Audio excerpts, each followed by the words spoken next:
Hey there guys, so today we're going to be putting new front tires on my Arctic Cat 400. So here's the Arctic Cat, and as you can see, this tire is completely flat on this side. This one still has air in it. The back ones are fine. It's leaking out as fast as you are putting it in, and it really sucks.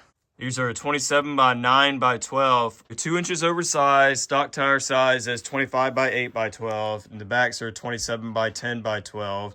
But whatever, these front tires, I don't like them at all, so they're fixing to go. So these are the tires they're going to be replaced with.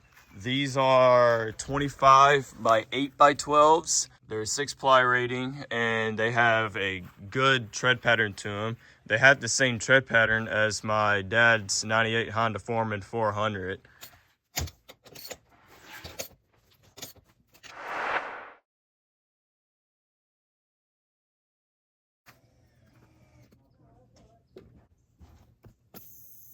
Holy crap, part of the valve stem just broke off. So now we're gonna break the beads on these tires.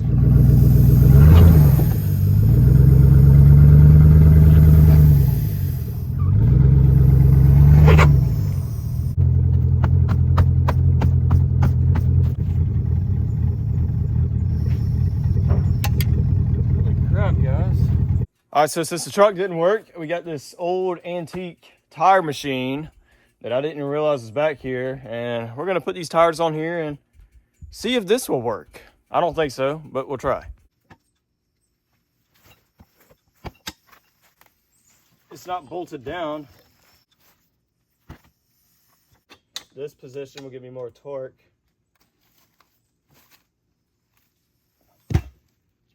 Ah, finally, we got it.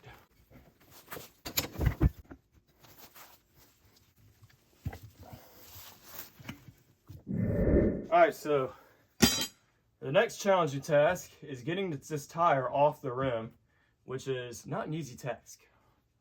I couldn't use this changer up there because the center of the wheel doesn't have a hole where it can slide down over the pipe.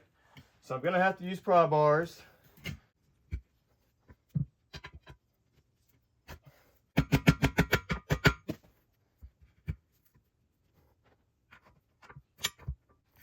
Usually I would cut all this out, but I figured I'd film myself doing it this time.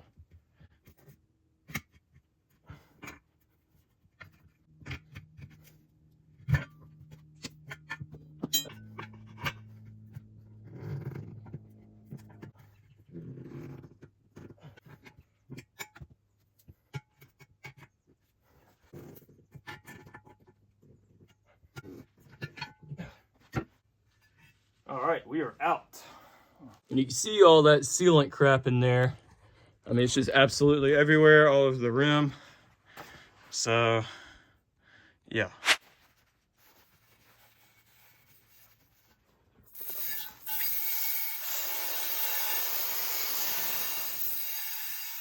If you're doing tubeless tires, you want to concentrate on the sides of the rim where the beads sit. Make sure you get a good seal. If you're doing tubes, you want to mainly focus in here.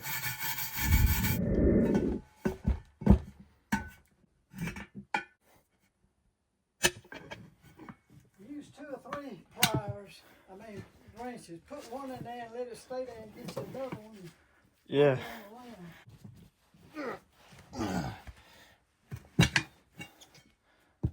Finally got that part done.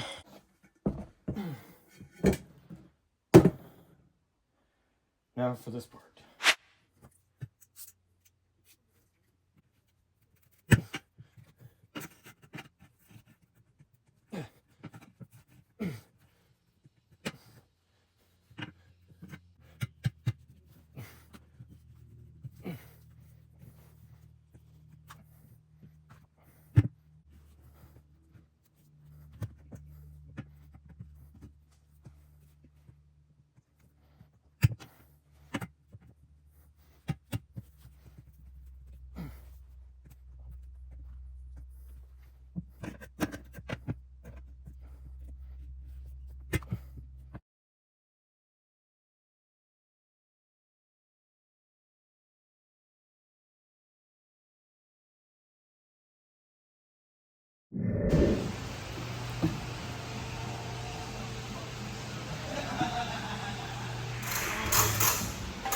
got one mounted.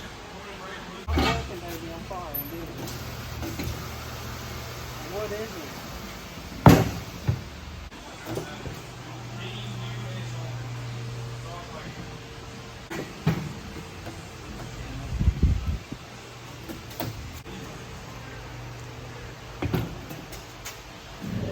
All right, so we got the tire back. We're fixing to set the bead now because for whatever reason they couldn't set it there. A lot of you probably clicked off because I gave up on it, but really I just got so frustrated with the thing. I was sweating to death and I finally just said screw it and I had a headache.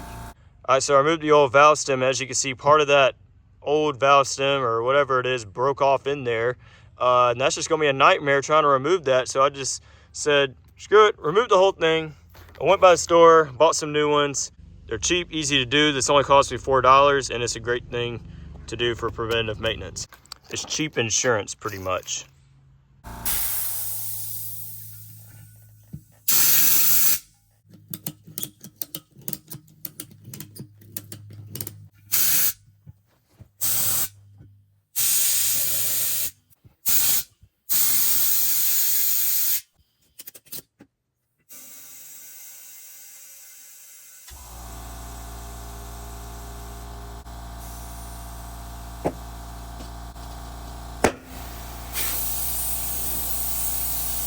We got one set.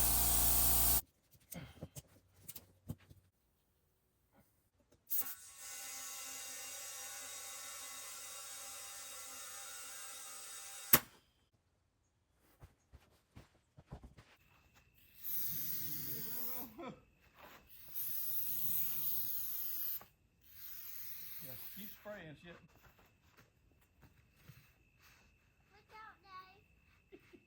Why in the crap won't this crap light? Maybe you need WD-40. What the hell are you using? Starting fluid. I mean, this crap might be like 30 years old. It might not even work. It's like going out when you. I know. Well, if we can at least get it a little bit, then you pull it out before it gets really tight. Ain't nothing coming out over here. Not on that side.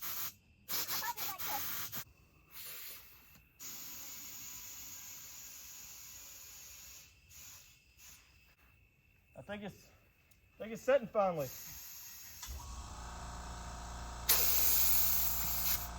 All right, so after spending a good while, guys, we finally got this tire seated. Thank you.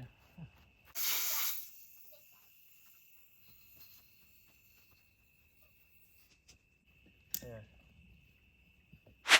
All right, so after messing with these tires literally all day, I got them set, properly pumped up to about 7, 8, 9 PSI or whatever. We are going to install them on the four-wheeler. I think they look pretty good, honestly. I think we should get a set for the rear, but, you know, I'm gonna wait on that for a while.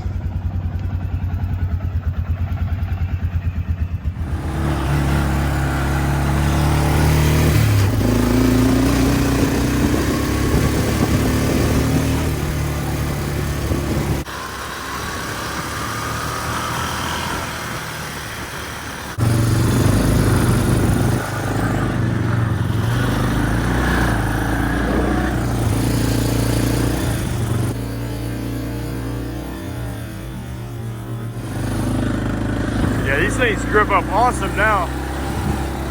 All right, so I've been driving around and these front tires have done really well. The old ones used to stick out past the rear tires, but these are like really flush. So yeah, this came out awesome. Oh yeah, we found a turtle too.